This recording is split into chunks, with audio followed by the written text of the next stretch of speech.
बिस्मिल्लाहिर्रहमानिर्रहीम। अस्सलाम वालेकुम डियर स्टूडेंट्स। आज का हमारा क्लास है why epithelial tissue composed of closely packed cells. ये जो एपिथेलियल टिश्यू हैं ये क्लोजली पैक्ड सेल से क्यों मिलकर बने हैं? तो ये जो टिश्यू है ये एपिथेलियल सेल से मिलकर बने हैं, लेकिन उनके जो सेल्स होते हैं वो बहुत ज़्यादा एक दूसरे के करीब आकर जुड़ जाते हैं, और इस करीब जुड़ जाने की वजह ये होती है कि उनके दरमियान कोई इंटरसेलुलर स्पेस मौजूद नहीं होता। तो आया ये कौन सी एडेप्टेशन है इन सेल्स के कि सेल्स एक दूसरे के बहुत करीब आ जाते हैं और इसी के नतीजे में वो करीबी इंटरकनेक्शन बनाते हैं, और इसी इंटरकनेक्शन के नतीजे में उसके अंदर कोई इंटरसेलुलर स्पेस मौजूद नहीं होता। जैसे आप इस डायग्राम में देख सकते हैं, ये मैंने सिंपल एपिथेलियल टिश्यू ड्रा किया है। तो इसमें जो सेल्स है ये एक सेल है, ये दूसरा सेल है, तो ये बिल्कुल क्लोजली पैक्ड है और इसके दरमियान एक सेल और दूसरे सेल के दरमियान कोई स्पेस मौजूद नहीं है। तो टिश्यू के अंदर जब एक सेल दूसरे से मिलकर कनेक्शन बनाता है तो या तो बीच में थोड़ा सा स्पेस रह जाता है जिनको इंटरसेलुलर स्पेस कहा जाता है, जिसके अंदर एक्स्ट्रा सेलुलर फ्लूइड्स मौजूद होते हैं। लेकिन बाज़ औक़ात ऐसा होता है कि एक सेल दूसरे से बिल्कुल क्लोजली पैक कर जाता है और बीच बीच में कोई स्पेस नहीं रह जाता। जैसे आप यहाँ पर देख सकते हैं कि ये एक सेल है और ये दूसरा सेल है, लेकिन यहाँ पर बीच बीच में कोई स्पेस मौजूद नहीं है। तो अगर जिस सेल्स और जिस टिश्यू के अंदर बीच बीच में स्पेस ना हो तो उसको कहा जाता है क्लोजली पैक्ड सेल्स, और इस फिनोमेना को कहते हैं कि there is no intercellular spaces present between these tissue और बिटवीन दीज सेल्स। तो ये जो एपिथेलियल सेल्स हैं ये क्लोजली पैक्ड इसीलिए हैं क्योंकि इसके अंदर ये तमाम 10 पॉइंट्स इसके अंदर मौजूद हैं। तो इन तमाम बुनियादी कामों की वजह से ये जो एडेप्टेशन है ये इसलिए की गई है ताकि इन तमाम फंक्शंस को बखूबी सरअंजाम दी जा सके।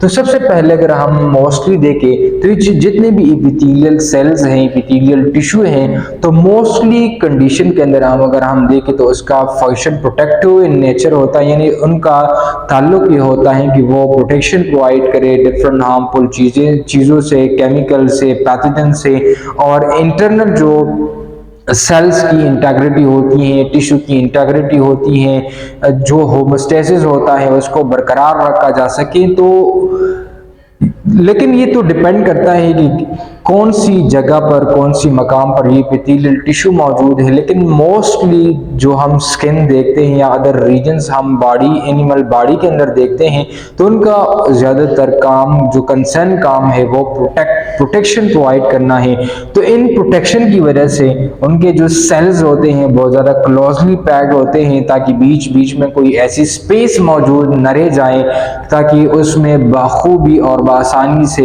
जो केमिकल्स हैं, जो कि खतरनाक हैं, जो पैथोजेंस हैं, जो बीमारी की वजूहात बनने वाली एजेंट्स है, तो उसको रोका जा सके। और उसके रोकने के लिए ये जो सेल्स होते हैं बहुत ज़्यादा क्लोजली पैक कर जाते हैं, और इसकी क्लोजली पैक होने के नतीजे में हमें डिफरेंट केमिकल से बचा रखते हैं, हमें बीमारियों से बचा रखते हैं, और एक डिफेंस मैकेनिज्म ये प्रोवाइड करते हैं जिनको फर्स्ट लाइन ऑफ डिफेंस भी कहा जाता है। तो epithelial cells are protective in nature, तो ये प्रोटेक्शन प्रोवाइड करते हैं, तो इसलिए ये प्रोटेक्टिव इन नेचर होते हैं। इसके साथ जो फर्स्टली ये क्लोजली पैक्ड है तो उसकी वजह ये है कि इट प्रिवेंट फ्लूइड लॉस, कि कहीं टिश्यू से जो फ्लूइड की लॉस है वो ना हो और सेल्स की इंटेग्रिटी भी ख़राब ना हो।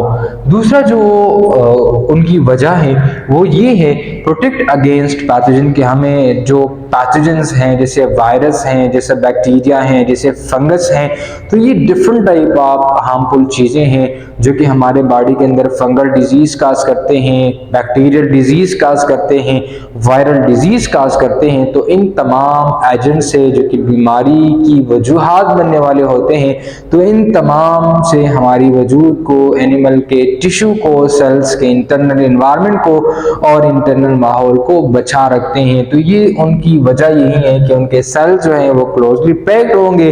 तो अगर ये क्लोजली पैक्ड होंगे तो इसी के नतीजे में हमें डिफरेंट टाइप ऑफ बीमारियों से ये बचा रखेंगे।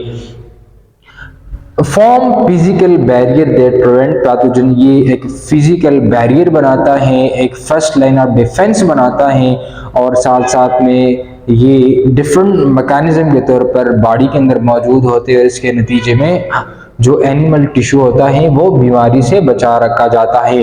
इसके साथ ही मैकेनिकल सपोर्ट भी प्रोवाइड करते हैं। तो इन मैकेनिकल सपोर्ट को प्रोवाइड करने के लिए ज़रूरी है कि सेल्स एक दूसरे के करीब करीब मौजूद हों, सेल एक दूसरे के बिल्कुल साथ में इंटरकनेक्टेड हो चुका हो और उसके दरमियान कोई स्पेस ना हो, तो तब ये बेहतरीन अंदाज में मैकेनिकल सपोर्ट प्रोवाइड करता है। तो इस मैकेनिकल सपोर्ट को प्रोवाइड करने के लिए जो एपिथेलियल सेल्स हैं, they are closely packed sales.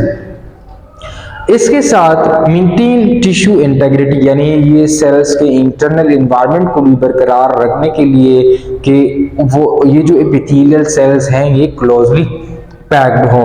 It prevent damage from external forces, जो एक्सटर्नल फोर्सेस आते हैं, जो एक्सटर्नल स्टिमुलाई आते हैं, तो वो ये जो सेल्स होते हैं ये एक्सपोज होते हैं एक्सटर्नल इन्वायरमेंट को, तो ये एक्सटर्नल फोर्सेस को बर्दाश्त करते हैं, एक्सटर्नल फोर्सेस का मुकाबला करते हैं और इस मुकाबले के नतीजे में ये डिफरेंट टिश्यू का और डिफरेंट सेल्स और ऑर्गन्स का इंटेग्रिटी बरकरार रखते हैं।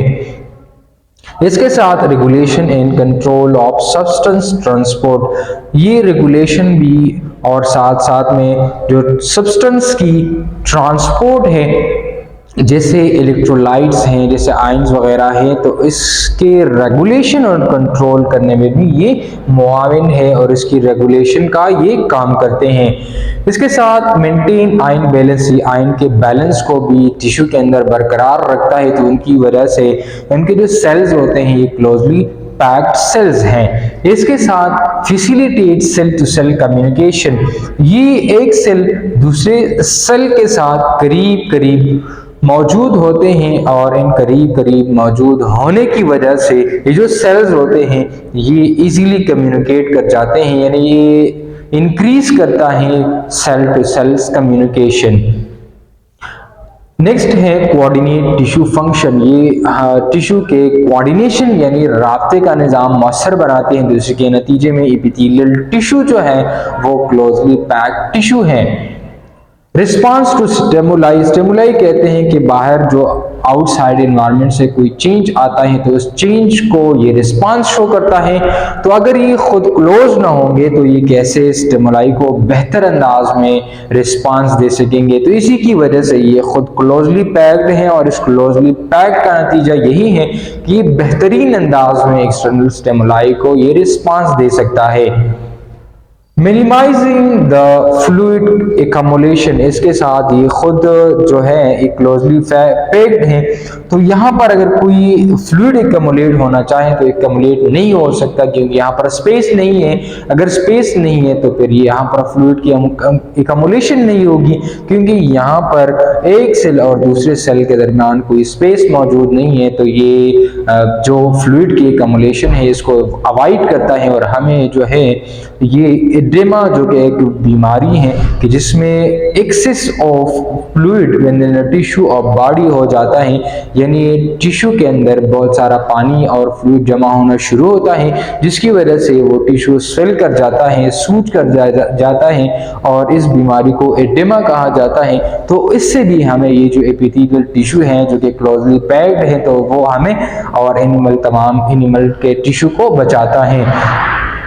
नेक्स्ट है मेंटेन टिश्यू होमोस्टेसिस, यानी ये सेल्स के अंदर जो होमोस्टेसिस होता है जो कि एक नॉर्मल फंक्शनिंग सेल के एक्टिविटीज़ को निभाने के लिए ज़रूरी होता है, जैसे कैटाबॉलिज्म है, एनाबॉलिज्म है कि जिसमें चीज़ें बनते हैं, जिसमें चीज़ें टूटते हैं और इसी के नतीजे में तवानाई को हासिल की जाती हैं। तो ये आयन के बैलेंस को, इलेक्ट्रोलाइट्स के बैलेंस को और साथ साथ में इंटरनल इंटेग्रिटी ऑफ सेल को बरकरार रखते हैं। तो उसके लिए भी ज़रूरी है कि सेल्स को क्लोजली पैक्ड रखा जाए ताकि इंटरनल जो एनवायरनमेंट है, जो होमोस्टेसिस है, उसको बरकरार रखा जा सके। तो इस होमोस्टेसिस को बरकरार रखने के लिए जो सेल्स हैं ये क्लोजली पैक्ड सेल्स हैं, यानी it regulate the exchange of substances between the tissue and blood streams, यानी ये एक्सचेंज करता है कौन कौन से चीज़ों को कि वो जो सेल्स को ज़रूरी है किस किस के दरमियान, वो टिश्यू और ब्लड स्ट्रीम के दरमियान ये रेगुलेशन का काम करते हैं। इसके साथ अगर हम देखें तो ये जो एपिथेलियल टिश्यू है ये मोस्टली किसके साथ कंसर्न है, ये प्रोटेक्टिव इन नेचर के साथ कंसर्न है। तो एक्सटर्नल स्टिमुलाई बहुत ज़्यादा आते हैं, एक्सटर्नल प्रेशर बहुत ज़्यादा आता है, एक्सटर्नल फोर्सेस बहुत ज़्यादा आते हैं। तो इस एक्सटर्नल स्टिमुलाई, इस एक्सटर्नल फोर्सेस और इस एक्सटर्नल प्रेशर की वजह से ये जो एपिथेलियल टिश्यू होते हैं ये डैमेज हो जाते हैं और इसके डैमेज करने के नतीजे में उसको रिमूव किया जाता है और डायरेक्टली इसकी जगह न्यू एपिथेलियल सेल्स को बनाया जाता है, यानी mostly many cells regularly damage and are replaced, उनकी जगह नई हेल्दी सेल्स आते हैं ताकि इस सेल्स की इंटेग्रिटी को, टिश्यू और ऑर्गन्स की इंटेग्रिटी को बरकरार रखा जा सके और यहाँ पर एक क्लोजली पैक्ड सेल्स बना सके। तो ये था आज का हमारा क्लास के why the epithelial tissue cells are closely packed. तो ये उनका नतीजा यही है कि ये जो सेल्स होते हैं ये क्लोजली पैक्ड इसलिए हैं क्योंकि ये प्रोटेक्टिव इन नेचर होते हैं और इसी के नतीजे में ये बेहतर अंदाज में प्रोटेक्शन प्रोवाइड करते हैं।